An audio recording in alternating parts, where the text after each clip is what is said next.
دبیستی مها چلیا سالا 2015 یکم شهید پیشمرگه لباجار کوبانی روجاوای کردستان دشهر دژی رخصان داعش ترور ده شهید بو.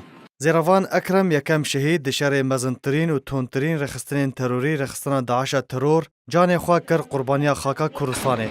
زیروان احمد خلک باجارو که سوران یه حریما کردستانه. به حوالین خواهین هزین پیشمرگره به فرمانه که جسروک مسعود بارزانی جهریما کردستان برای خودانا روجاوای کردستانه و دشهر کوبانه لدجی داعش ده بشدار کرن. کاتی که او در فتر رخصا هزیک بچی بو کوبانه یکم جار اما آماده بون که هزیکی پیادش بنیرین.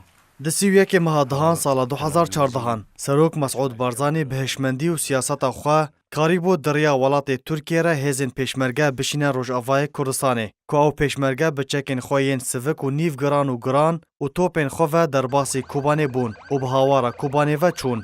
دشهر داعش ده هزین کردی با آلیکاریا بالافر نافدولتی یا دژی داعش کاری بون دوباره دست خواه دین سر گندین کوبانه و پرانیا تاخ و کلان ناوانده باجر. دوی شریده زیروان اکرم یکم شهید دناو هزین پیشمرگه ده شهید بو و ناو خود دناو رفین شهیدان ده تومار کر.